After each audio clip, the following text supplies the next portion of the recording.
All right, everyone, welcome to Timeline Collapse.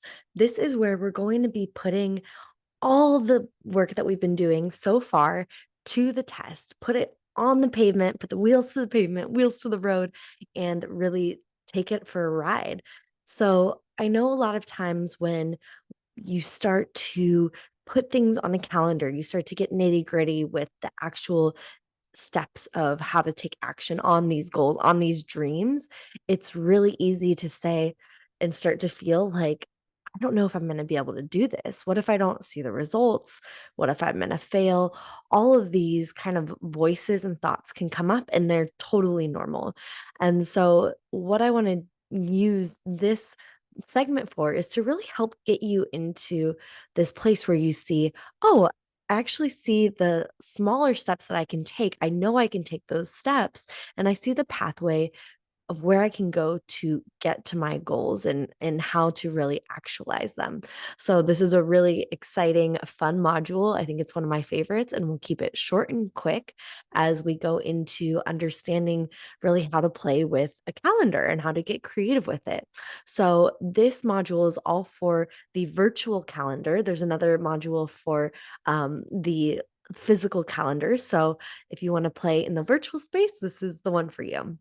So, a few important things to have in your mind while we go through the calendar. And I will show you my actual virtual calendar at the end of this, but I wanted to go through these first pieces. So, first of all, make sure that you schedule what is most important to you first.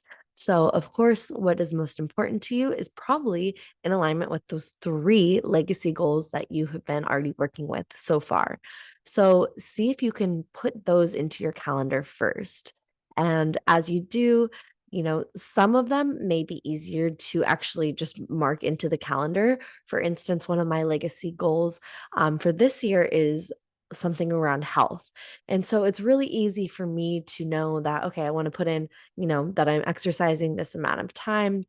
I want to take these certain classes. I want to do some different protocols with my nutrition. So there's really kind of easy checkpoints in my timeline that I already am aware of. So with that legacy goal, it's very easy for me to put that into my calendar. Other legacy goals may be more challenging. Another one is like buy our dream home. This one is a little bit more elusive because we don't know what that dream home is. We don't exactly have you know, the full step-by-step plan in action yet. Of course, that's why we're doing this. So if you have a bigger one, that's where you get to actually reverse engineer and break it down, which I'll talk about in just a moment. But if you have some easier legacy goals that you already know you can put the checkpoints into your calendar, start with those first. And you can play around with the different fields of predictability, possibility, and potentiality and see how those show up on your calendar because that might extend the timeline of these goals as well. Maybe some of the predictable goals will be shorter, while the potential ones could be longer, take more time because they're a bigger goal. Or it actually could be reversed where the potential is that things would happen in a faster pace. And the predictable is maybe this slower route. So it really depends on your goals, but play around with that and have that awareness of, how long is that timeline that you're setting up for yourself. After you do the kind of easier legacy goals, then go ahead and take your 111 list, your dream list, your prayer list, your wish list, and add those in according to the calendar as well. Again, you might not know where each of them fit, but this is actually a really fun way to just put some on the calendar. For instance, maybe you want to go see a comedy show or you want to go see some live music that this will actually initiate you to go look online, see what the dates are, put those in the calendar. So take that initiative to plan ahead. Don't just let the 111 list be spontaneous and synchronistic things that happen throughout the year. Of course, they will be as well, and those will be fun surprises. But you also get to take that action and put your best foot forward in really making sure those happen. So that's where you get to do that here. And then lastly, so first first step, add what's most important, your legacy goals. Second, add these kind of fun cherry on top, like if life was amazing, I would be doing my 111 list. Add those in as well. And then third, you're going to add in things that you think you should be doing this year. And when you add those in, I want you to ask yourself, do I really need these?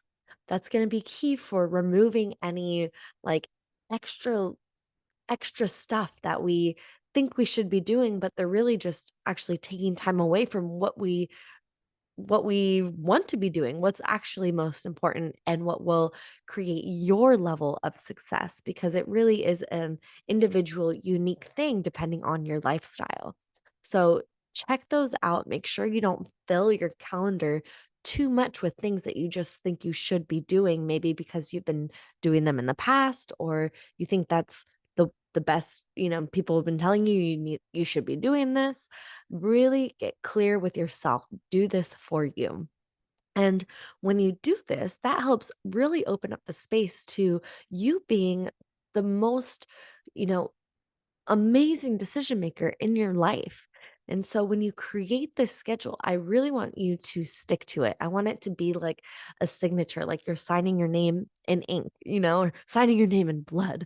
So, like, make it very, very important and really put your all into it. Give it that weight.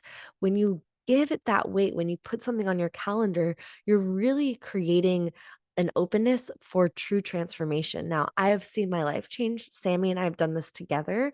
Once he started going through this process with me, and we've seen our lives change together because there's some things that we put on the calendar. We say, we know this is aligned with a legacy goal, and I'm kind of scared to do it, but I'm gonna say I'm gonna do it. I'm going to show up for it. And not everyone's 100% perfect. So let's be easy with ourselves, but I really want us to hold the weight of when we are putting something on our calendar. We're saying it with all of our being. I am going to be there. I'm going to create it. I'm going to do that. I'm going to make that happen. So be the best decision maker in your life, and you will see things radically shift. And that really is how you become the vibrational frequency match for your goals and your dreams.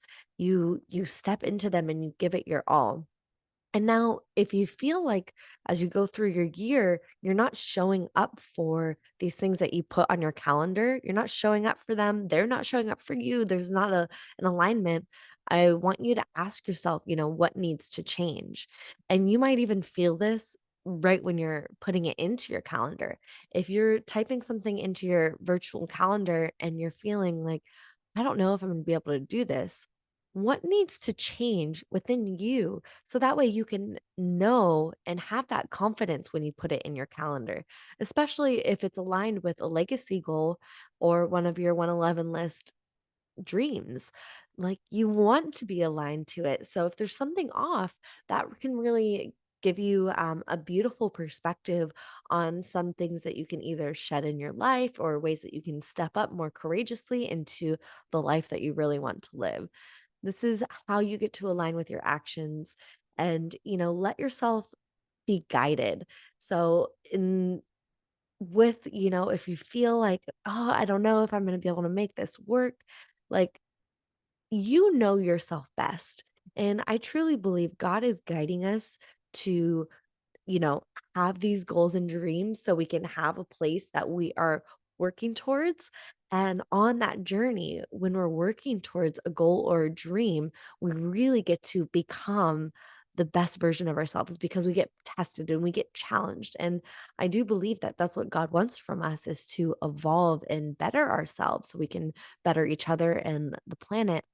And so let your soul go on this journey. So if you're putting things in your calendar and you're just intuitively feeling like, I want to move this thing, or I want to add this here and I don't know why, or I need to take this off my calendar and I'm not sure why.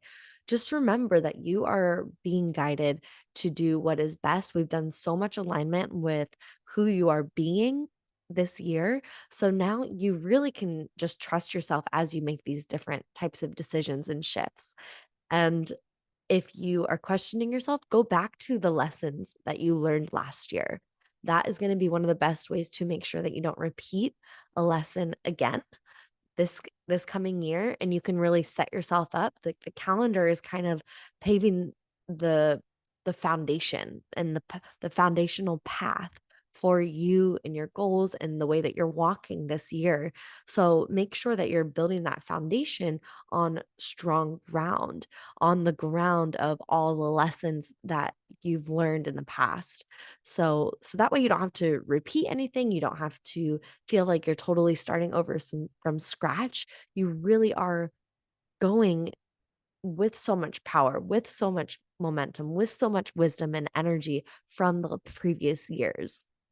So, another thing to think about if you are not feeling like there's alignment with your goals, I want you to see if you can try to respond to the goal itself and not react to the timeline. So, what does that mean? When you respond to the goal, you can adjust things. You can be flexible in a way where you're still holding your word, you're still holding your commitment, but you're letting it morph and change and shift like a piece of art, like a master would with their piece of art, into something that's going to be even greater a year, even better than what you were planning right now. If you start to react to the goals, that's where judgment and criticism can come up. So I want you to see if you can respond to the goal and not react to the time. I think sometimes in the fields that we have the three different fields of what is predictable, possible, and potential, those give us that flexibility as well. It gives us that grace to let things shift and change as we experience life and as God gives us these, unique circumstances and synchronicities and stuff. And we want to be able to change and shift.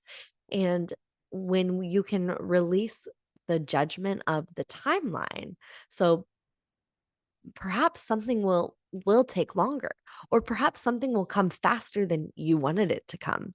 And so just really continue to respond to the goal. Like it's the relationship of you and the goal. It's not the relationship of you and the calendar. If I think you guys all get it. But this is a big one. I think I've gone through this myself of just kind of feeling upset at the calendar, feeling like there's too much structure. And then sometimes I like kind of swing back and forth. I go into no structure and not using any calendars. And then I'm kind of floating around and I don't feel like I'm actually, you know, really putting my full self forward into some of my big goals, and these big ones take time too. If you set up your calendar now with these goals in mind, if they take longer, if they go into the next year, you still have a whole year's worth of putting your all into it. And that is what's most important, not actually the achieving of these goals and dreams and the 111 list, although that's also fun too. That's literally just the last part. That's just the cherry on top. The entire meal of which you get to experience throughout the year is truly taking that walk towards these goals.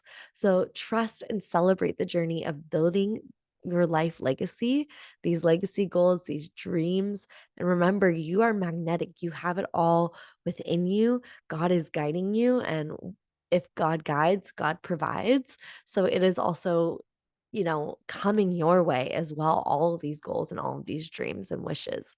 So let's go ahead and I'm going to share my screen and show you the calendar. And we're going to dive into a little bit of the nitty gritty fun stuff. Here we go.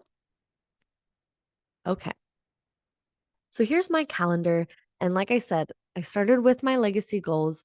They're mapped out, they're a little bit farther. But what I want to really highlight are these four different categories. So everyone should have at least three, no more than five main categories that break down the kind of segments of your calendar. So I always have self-care. I think that's a really important one that includes, fitness or appointments or just any self-care stuff. Maybe it's even just a night in by myself or a self date. I have family stuff, of course, self-explanatory. I have money, boss stuff, and then I have Evolved Podcasting, which is Sammy and Aya's podcast production agency. So kind of more my work. So these are the four categories I like to use: self care, family, or you could say relationships, um, money and finances, and then work and creativity. So when I break it down into those categories, then as I'm putting in these legacy goals or even the 111 list, I can kind of see all the different colors. And I like to see where, how they come together, how they tie together. And I want to see like a nice blend. I know some years I've had way more green, other years I have way more self care. It kind of ebbs and flows, but it kind of just gives you a nice idea of what your year is looking like. So you go ahead and start off with your legacy goals. You put in your 111 pieces and um and then from there you can really also oh, yeah, I wanted to go back into the legacy goals. So some of these legacy goals are going to be longer, right? And much bigger. So for those, don't go right to the calendar. I want you to go to a piece of paper or a document, and I want you to actually reverse engineer, list out all the steps that it's going to take to get you from where you are now to that goal being actualized, and list out all those steps.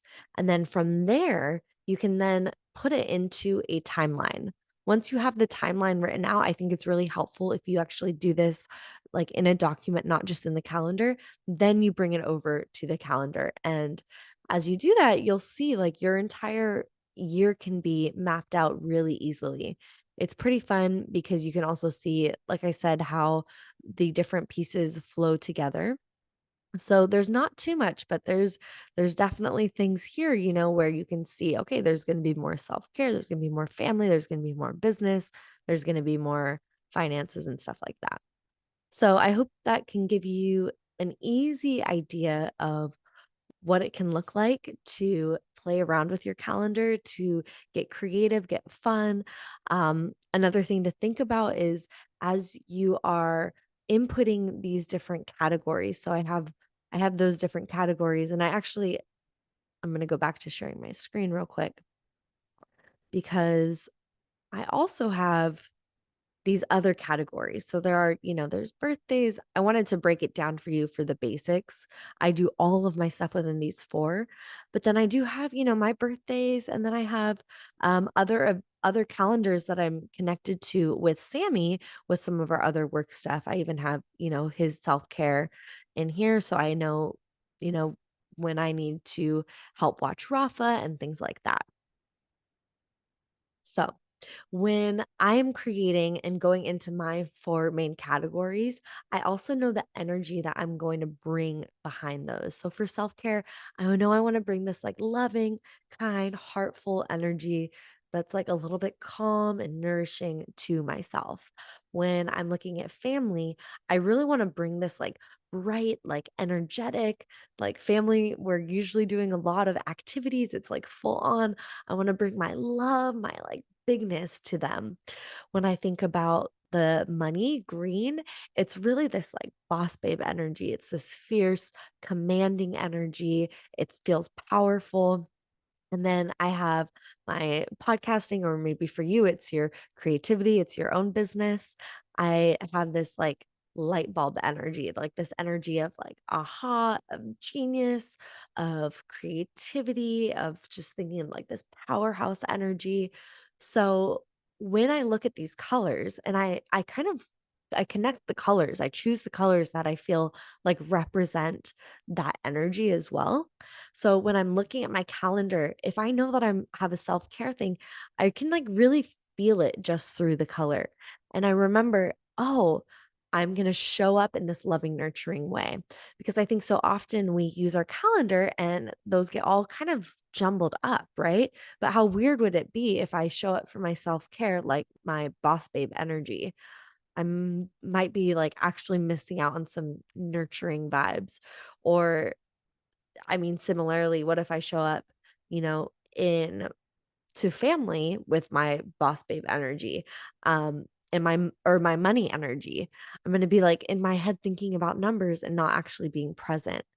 And vice versa. I don't wanna show up to my business just thinking about me and my self-care. No, that's where I wanna get out of my own head and really start thinking about others and how I'm serving and creating an impact. So, these are some other pieces that I want you to think about when you are creating your calendar, especially when it's online, it's a little bit less tangible, but I think the colors help create it and really bring it to life. So, have so much fun working with your calendar. Let me know how it goes, and I'll see you on the next module.